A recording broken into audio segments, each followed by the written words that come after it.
Hello everyone, कैसे हैं आप सब। आज मैं आपके साथ दो किस्से शेयर करने वाला हूं। बड़ा कमाल का है और इसने मेरे लाइफ पे बहुत ही सकारात्मक असर डाला।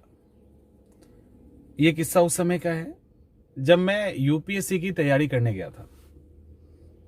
ठीक है, यूपीएससी की तैयारी करने गया ही था उसके कुछ समय के बाद।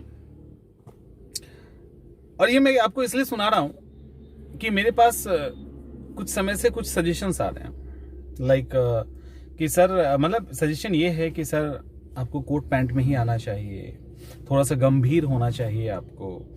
मतलब थोड़ा सा आप जैसे हैं बाहर वैसे रहिए, लेकिन एटलीस्ट आपके अंदर वो मतलब एकदम से सीरियसनेस दिखना चाहिए टाइप की चीज़ें। इतनी हल्के फुल्के अंदाज में आप बात कर लेते हैं। ये मेरे पास सजेशंस आ रहे हैं 3-4 लोगों के। तो मुझे लगा कि ये सजेशंस आप पे भी आ रहे होंगे और मैं एक अब स्टार्ट इसी पे मेरे दिमाग में आया कि रीस्टोर योरसेल्फ करके एक छोटी सीरीज में लाऊंगा इसी पे। अब हुआ क्या, कहानी क्या है, जो आपने थंबनेल में देखा होगा वो सही है, गलत नहीं है। रवीश से मुलाकात, वही रवीश जो न्यूज एंकर है, और जहां मुलाकात हुई वो पर्सनालिटी, उनका नाम है एसके बनर्जी। अब शायद नहीं होंगे इस दुनिया में, वो शायद नहीं होंगे। S K Banerjee retired doctor homeopath के। कहानी कुछ ऐसा है, और दोनों का असर मेरे लाइफ पे पड़ा है। कहानी कुछ ऐसा है कि मैं बीमार था, किसी ने उनका एड्रेस दिया, मैं उनके यहाँ पहुंचा। उसके पहले मैं 3-4 बार और भी उनके यहाँ मैंने जा चुका था कई बार, रवीश जी से मिलने से पहले। मैं जब गया वहाँ पे तो डॉक्टर साहब एज यूजुअल, मैंने बड़े बुजुर्ग, उनको कई बार ना चीज़ें याद भी नहीं रहती थी, दवा ढूंढने में लंबा टाइम लग जाता था। तो होता क्या था कि मैं जब जाता था तो 2 घंटे लग जाते थे मुझे। उनके यहाँ स्ट्रिक्ट रूल था, जो जैसे आएगा उसको वैसे ही दवाई मिलेगी, चाहे कोई भी आ जाए, फर्क नहीं पड़ता है। हाँ, अगर पहले कॉल करके आप गए हो और आपका दवा उन्होंने बना के रखा है तो आपको वो दे देंगे, अदरवाइज कुछ नहीं हो सकता। तो हुआ क्या, मैं उनके यहाँ जाता था और उनका एज आप सोचो कि अब इस दुनिया में नहीं है तो 10 साल पहले कितना एज होगा, और पूरा लाइफ उन्होंने जिया है, तो समझिए कि 80+ के होंगे। हाल ये था कि वो चीजें भूल जाते थे, उन दवाई कहाँ रखी वो भूल जाते थे। लेकिन मैंने देखा कि चाहे जो हो जाए, ऐसे ऐसे करके एकदम सिंपल चीजों पर उनको जोर लगाना पड़ता था दिमाग पे, लेकिन बहुत देर तक याद करते करते उनको दवा याद आ जाता था, क्योंकि रेगुलर उन्होंने इसका यूज किया है।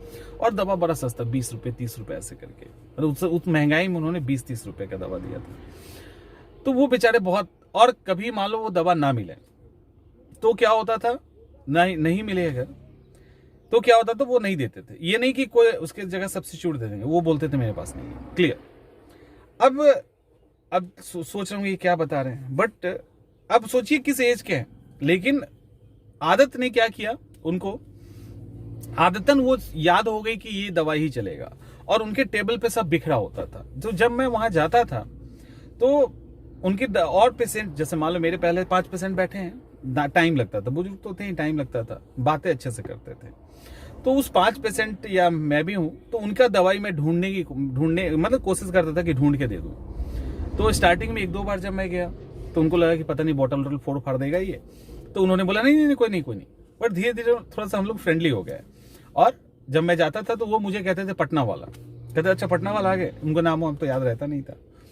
तो फिर मैं दवा जब भी मैं कभी जाता था तो कुछ लेके जाता था, या मन लेके खाने पीने की चीज ले ही के जाता था वो, और वो मना करते थे बिल्कुल स्ट्रिक्टली, लेकिन चले जाते थे। तो एक आत्मीयता हो गई थी हम लोग के बीच में।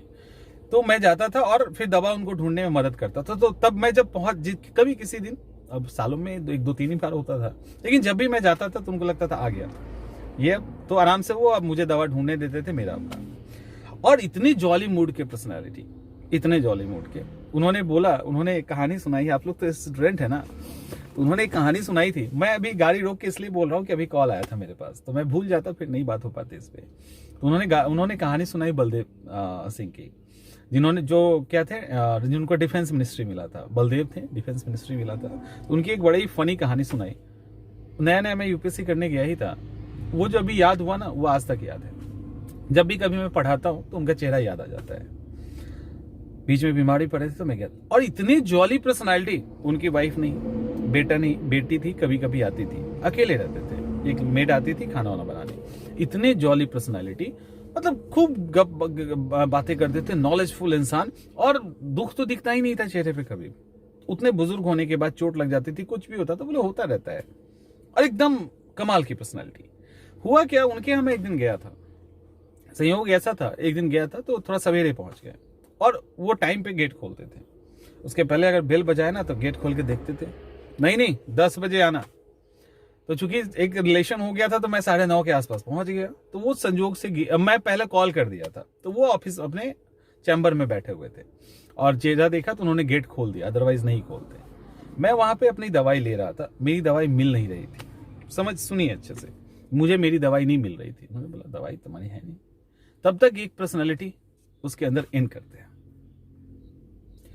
और पता है उस समय की बात है, इन करते हैं, वो तो बहुत पॉपुलर उस समय। अब मैं आपको बता रहा हूँ, ये एम्बैरेसिंग मेरे लिए है, थोड़ा सा शर्मनाक है मेरे लिए, लेकिन वो पर्सनालिटी इन करती है। वैसे ही नॉर्मल ट्राउजर टी शर्ट में अपनी बेटी और अपने एक बच्ची का, अब बेटी थी कि नहीं हमको ध्यान नहीं, बेटी ही थी, उनकी बेटी है, और अपनी माँ के लिए, उनको याद नहीं होगा, और अपनी माँ के लिए उनको दवा लेना था। उनकी माँ को शायद पैर में कहीं दर्द था, उसके लिए। अब वो आ गए।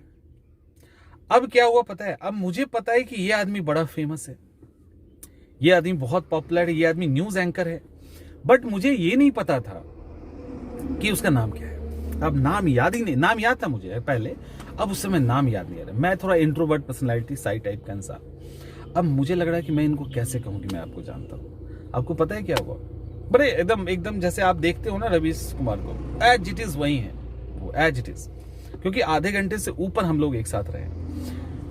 लेकिन मैंने ये नहीं उनको बोला कि मैं आपको पहचानता हूं, आप अपना नाम बता दो। उन्होंने भी नहीं कुछ कहा। हाँ, बातें हम लोगों ने खूब की, वो अलग बात है। तो वो आए। अब हुआ कि वो तो मेरे बाद थे, तो भाई दवाई तो उनको मेरे बाद ही मिलना था, कोई उपाय था नहीं उनके पास। वो डॉक्टर साहब के पास कोई आ जाए कुछ नहीं चल रहा है, मिलना तो दवा मेरे बाद था। अब बेचारे आके बैठे बेंच पे, और हम दवा ढूंढ रहे थे। उनका भी उनके साथ एक अच्छा रिलेशन था। अच्छा, जब रवि कोई भी आता है, मैंने बहुत सारे पर्सनैलिटी को उनके यहाँ देखा है, ठीक है, क्योंकि वो जहाँ पे थे वहां पे बहुत सारे इस तरह के लोग पॉलिटिक्स से रिलेटेड सब रहते थे। उनका क्या था, जब एंट्री होती थी ना किसी की, मान लो गेट के अंदर आए तो ऐसे करके देखते थे। अच्छा, बस कोई रहो, रवि सर जब आए तो उनको अच्छा देख लिया, ठीक है, अब मेरा दवाई देने लगे, अब तुम है तो बैठो, उनको उनके आगे कुछ नहीं। तो वो आए। अब हुआ क्या, कहानी क्या है, अब मैं बड़ा द्वंद में कि यार ये तो इतने बड़े पर्सनैलिटी हैं, अब मैं इनसे, अगर मैं नॉर्मली तो बात कर रहा हूँ आम इंसान की तरह, लेकिन अगर इनसे मैं एक एज ए सेलिब्रिटी बात करूँ तो नाम नहीं याद रहेगा, तो ये तो बड़ा ही एम्बैरेसिंग होगा मेरे लिए। और इस द्वंद में चल रहा था, बातचीत चल रही थी। तो हुआ क्या, मेरा दवा मिलने में देर हो गया। तो मैंने बोला कि इनका ही दवा दे दीजिए। मैंने नाम वाम बोला नहीं, मुझे याद ही नहीं था। मैंने बोला इनका ही दवा दे दीजिए। तो बोले अच्छा ठीक है। तो क्योंकि मैंने अग्री कर लिया तो कहा ठीक है। तब इनका दवा ढूंढने लगी। तो इनका दवा, अब जब मैं जाता था तो आपको पता है कि दवा ढूंढने का काम करता था, तो उनका दवा मैंने ढूंढ के निकाला। वो भी अपना दवा अपने ढूंढ रहे थे, ठीक है, वो भी ढूंढ रहे थे और हम भी ढूंढ रहे थे। तो ढूंढ के उनका दवा निकल गया। अब डॉक्टर साहब बना रहे हैं। तो वो उन्होंने हमसे पूछा आपका कौन सा दवा है, तो मैंने बोला ये पर्टिकुलर। तो चलिए हम दोनों मिलकर आपका ढूंढते हैं। और हमने 10-15 मिनट लगाया, उनका पूरा बिखरा रहता था। 10-15 मिनट लगाया, और लगाने के बाद दोनों ने लगाया, और उसके बाद वो दवा निकल गया। और उस बीच में कुछ बातें हुई छोटी छोटी टॉपिक पे, और डे टू डे, ऐसा नहीं कुछ पॉलिटिक्स, ऐसा कुछ भी नहीं। लेकिन उन दोनों की पर्सनैलिटी ने मुझे बहुत ज्यादा प्रभावित किया। जो रवीश कुमार आप टीवी पे देखते हो ना, वही रवीश कुमार है रियलिटी में। आप मतलब, चूंकि यहाँ पे कई चेहरे के ऊपर एक चेहरा होता है ना, कई चेहरे के ऊपर एक चेहरा होता है, तो वो रवीश कुमार आपको जो दिखते हैं वही हैं। आप उनसे जिसको बैर है तो वही पर्सनैलिटी है, उससे आप बैर कीजिए। जिनको उनसे प्यार है वही पर्सनैलिटी है, उनसे प्यार कीजिए। समझ में आ रहा है? यानी जो वो ऑन स्क्रीन है वही ऑफ स्क्रीन है। और मैंने बहुत करीब से ये मतलब एकदम इनफॉर्मल जो कहते हैं ना, कनेक्शन, बिना जानकारी के, बिना कुछ के, लंबो एक आधे घंटे से ज्यादा उनको टाइम एक आदमी पे अच्छा खासा लग जाता है। तो लगभग 45 मिनट के आसपास हम लोग साथ में थे, और हम उनकी दवा ढूंढ रहे हैं, वो हमारी ढूंढ रहे हैं। तो आप समझ रहे हो। और नॉर्मल ड्रेस के अंदर, ड्रेसअप कोई ऐसा कुछ भी नहीं आडंबर, और जो अब दिखता है ना वही। तो ये होता है कि इंसान, ये इंसान या आप ही है या हम हैं, जैसे हो ना वैसे रहो यार।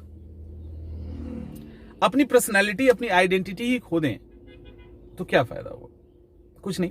और उन डॉक्टर साहब से मैंने क्या सीखा कि जिस भी कंडीशन में रहो, वर्स्ट से वर्स्ट कंडीशन में, आप ऊपर वाले पे भरोसा कीजिए और खुश रहिए।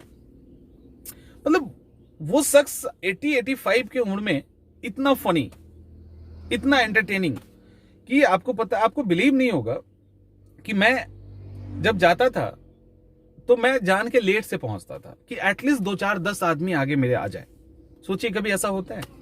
हर बार मैं कोशिश करता था, कभी रेयर ही ऐसा हुआ, क्योंकि मैंने 10-15 बार तो मैं उनके यहाँ गया, तो हर बार मैं पीछे रहता था, उनकी दवाई ढूंढने में मदद करता था, उनकी अच्छी अच्छी बातें सुनता था। उनके बुजुर्ग तो थे, उनके चेहरे पे जो स्माइल थी, जो बात बताने का तरीका था, एकदम से छोटी छोटी डिब्बी के दवा जो नहीं मिलता था, परेशान हो गए ऐसे करके, एक जो एक्सप्रेशन था जो हम लोग के यंग के लिए बड़ा ही आसान है।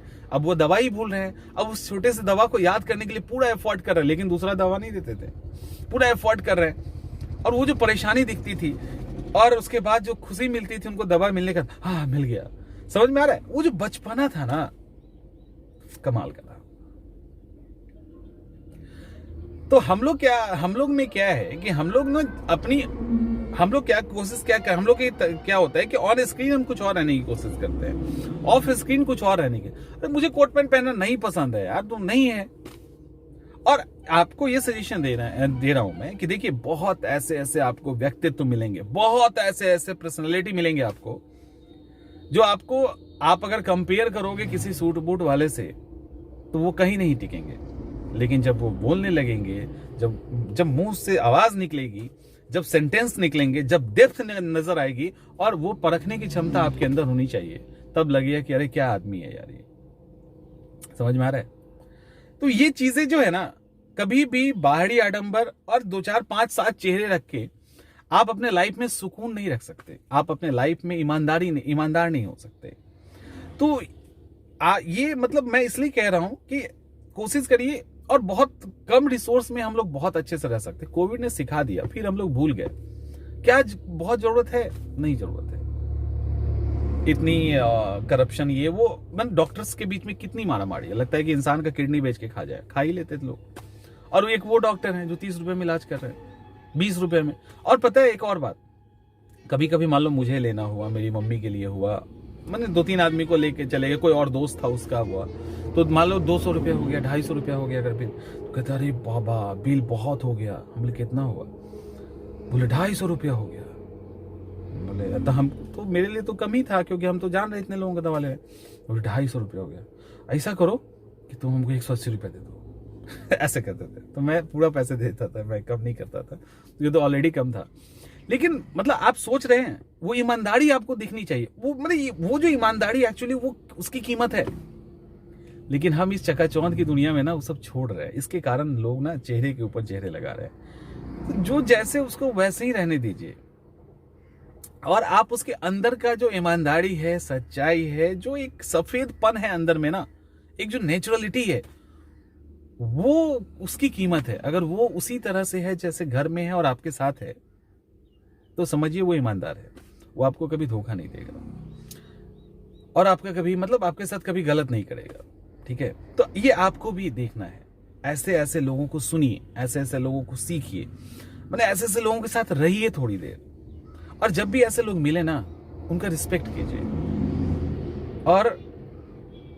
और यकीन मानिए, आपके अंदर कॉन्फिडेंस है ना, तो आप जैसे हैं लोग वैसे ही आपको फॉलो करेंगे। थोड़ा टाइम लगेगा, वो अलग है, लेकिन जैसे हैं ना वैसे ही लोग आपको फॉलो करेंगे। तो इसीलिए चेहरे के ऊपर चेहरे लगाने की जरूरत नहीं। आप जैसे हो ना, बिंदास रहो, खुश रहने की कोशिश करो, हल्के में लाइफ को जियो। लाइफ, जिंदगी में कुछ है नहीं। वो हमेशा कहते थे डॉक्टर साहब, जिंदगी में कुछ नहीं है। जब भी आप परेशान हो ना, गीता पढ़ लीजिए, गीता के अंदर बहुत कुछ है। तो मतलब कहने का कि आप जहां भी खुश रह सकते हैं, आप उसकी कोशिश कीजिए। और कभी आप आगे जाके आप IAS बनेंगे, IPS बनेंगे, SDM बनेंगे, तो उस समय जब बनेंगे ना, तो कुर्सी की गर्मी एक अलग ही होती है। वो कुर्सी पे बैठने के बाद ना बदल देती है अच्छों को। तो उस बदलाव में पता है सबसे ज्यादा नुकसान आप ही का होता है, सबसे ज्यादा आप ही बदलते हैं। समझ में आ रहा है? तो सबसे ज्यादा नुकसान आपका होता है। तो कोशिश कीजिए उसकी गर्मी चढ़ने ही नहीं दें। क्या जरूरत है? अरे 70-80 साल के बाद आपको भी मरना है और सबको मरना है, ठीक है। और ना आपको कोई दुनिया याद रखेगी ना हमें याद रखेगी। ना महात्मा गांधी को कौन याद रखता है, 2 अक्टूबर को याद रखते हैं, किताब पढ़ने के दौरान याद रखते हैं। कभी बैठ के डिस्कशन किए हो महात्मा गांधी पे, चंद्रशेखर आजाद पे, भगत सिंह पे? कौन जानता भगत सिंह का डेट ऑफ बर्थ क्या है? तो किसी को कोई नहीं जानता, ये सब एक भ्रम है, ठीक है। एक ओकेजन आता है, उस समय याद कर लेते हैं, फूलमाला चढ़ा देते, बात खत्म। उसको याद करना थोड़ी ना कहते हैं। तो ना आपकी हस्ती रहेगी ना हमारी हस्ती रहेगी। हस्तियां मिटती है और मिटी जाती है। तो इसीलिए आप जितना दिन भी जिंदगी मिली है ना, वो जी के जाइए, ताकि आगे के लिए मिसाल बनिए आसपास के लोगों के लिए। होपफुली कि ये दोनों चीजें लगी होगी आपको कि नहीं, इंटरेस्टिंग है।